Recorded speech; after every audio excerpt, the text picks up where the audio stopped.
Alléluia. Cette semaine qui commence est décrétée comme étant ta semaine de victoire au nom de Jésus. La Bible dit, l'Éternel est avec moi comme un héros puissant. C'est pourquoi mes persécuteurs chancellent et n'auront pas les déçus. Ils seront remplis de confusion pour n'avoir pas réussi. Ce sera une honte éternelle qui ne s'oubliera pas. Seigneur, ce matin, nous te rendons grâce pour le privilège de voir cette nouvelle semaine avec cette belle parole. C'est vrai, Seigneur, que l'homme n'est pas maître de son souffle pour le retenir. Si nous vivons, Yahweh, ce n'est pas parce que nous avons eu la force de retenir notre souffle, mais c'est parce que tu nous as fait grâce. Merci pour le don de la vie que tu nous donnes à toutes nos familles. Seigneur, merci. David pouvait le dire,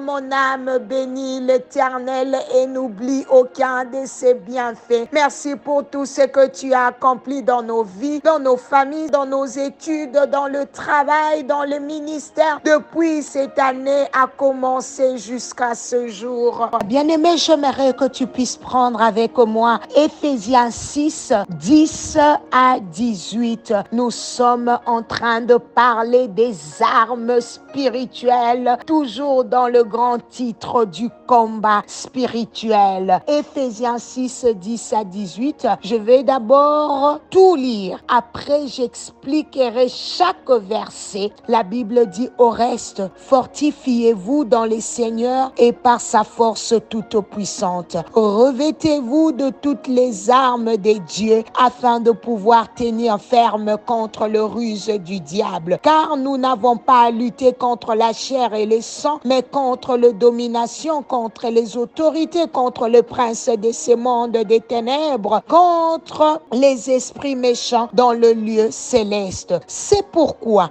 prenez toutes les armes de Dieu afin de pouvoir résister dans les mauvais jours et tenir ferme après avoir tout surmonté. Tenez donc ferme, ayez à vos reins la vérité pour ceinture, revêtez la cuirasse de la justice, mettez pour chaussures à vos pieds les ailes que donne l'évangile de paix. Prenez par-dessus tout cela le bouclier de la foi avec lequel vous pourrez éteindre tous les traits enflammés du malin. Prenez aussi le casque du salut et l'épée de l'esprit qui est la parole de Dieu. Faites en tout temps par l'esprit toutes sortes de prières et supplications. Veillez à cela avec une entière persévérance et priez pour tous les saints. Priez pour moi afin qu'il me soit donné, quand j'ouvre la bouche, de faire connaître ardemment et librement les ministères de l'évangile. J'ai lu jusqu'au verset 19, mais nous allons nous arrêter au verset 18. Alors, bien-aimés, je veux reprendre le verset 10 parce que je veux m'atteler sur le verset 10. Donc, la Bible dit, au reste, fortifiez-vous dans le Seigneur et par sa force toute puissance. Donc, Paul nous parle du Seigneur Jésus-Christ avant même de nous parler des armes. Bien-aimés, j'aime la hiérarchie de la Bible. Elle est bien organisée. Il ne nous a pas demandé de nous revêtir des armes d'abord. Il a commencé par le numéro 1, qui est l'auteur de toutes les armes que tu dois posséder, parce que Paul a compris que la première chose dont nous avons besoin, dont nous devons prendre conscience dans le combat spirituel, c'est que sans la force et la grande puissance de Jésus-Christ, bien-aimé, tu n'y arriveras pas. Tu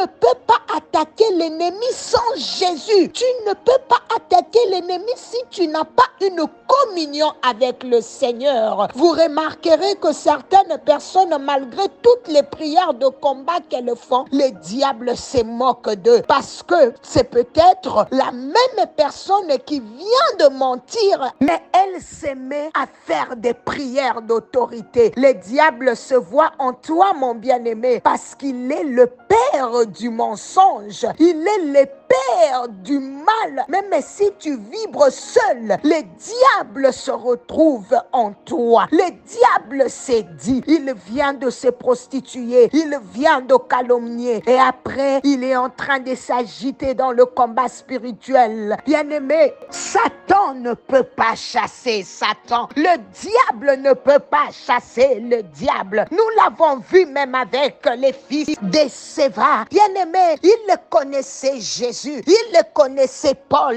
Mais eux, qui étaient-ils? Le diable peut facilement t'atteindre parce que tu n'as pas de communion sincère avec Jésus. Tu ne peux pas attaquer l'ennemi parce que tu veux te venger de quelque chose. Il y a certaines personnes qui injurient le diable tellement que tu es en colère et que cette colère est une colère charnelle. Tu commences à injurier le diable dans ta prière. Le diable se retrouve en toi. Il trouve un point de contact. La Bible nous parle de l'ange Michael dans Juge 1:9. Il a dit à Satan que l'Éternel te réprime. Mais il n'a pas injurié Satan. Il n'a pas pris la nature de Satan. Il a juste dit que l'Éternel te réprime. Bien-aimé, gère ta colère. Même si tu es fâché spirituellement, gère ta colère de peur de ne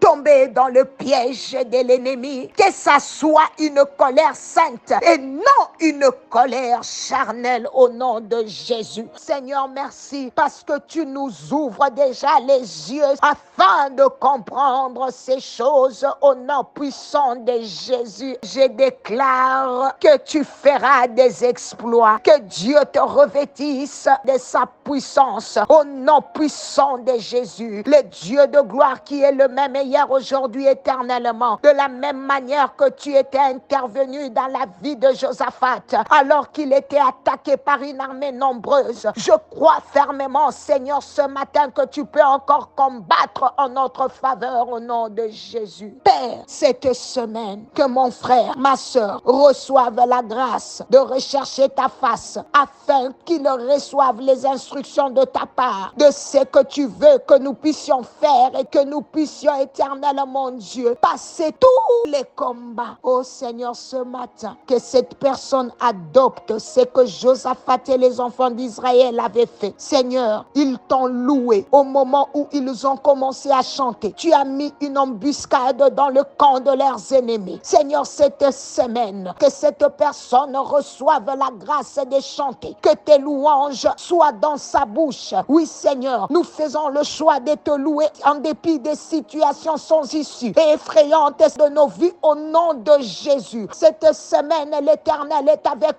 toi comme un vaillant héros et laisse que tes ennemis soient dans la honte éternelle au nom de Jésus. C'est ainsi sur base de ta parole et de ta présence dans ma vie. Je déclare sur la vie de cette personne que cette semaine sera pour elle une semaine de victoire. Je déclare la victoire sur tous tes ennemis visibles ou invisibles au nom de Jésus. Je déclare la victoire sur tous tes ennemis connus ou inconnus au nom de Jésus. Je déclare la victoire sur toute forme de maladie, d'infirmité, de douleur, de malaise dans ton corps au nom de Jésus. Je déclare la victoire sur toute forme de stérilité, que ce soit dans ton corps, dans tous les autres aspects de ta vie au nom de Jésus. Je déclare que toi et tes enfants, vous êtes bénis. Je déclare que tu ne peux pas être béni sans être fécond. Je déclare et réclame la fécondité dans ta vie au nom de Jésus. Cette semaine, alors que tu vas célébrer ton Dieu, tu vas en même temps expérimenter tes victoires. Au nom de Jésus, l'heure de tes victoires est arrivée. C'est pour cela que je déclare, tu ne manqueras pas de témoignages. Tu ne manqueras pas d'être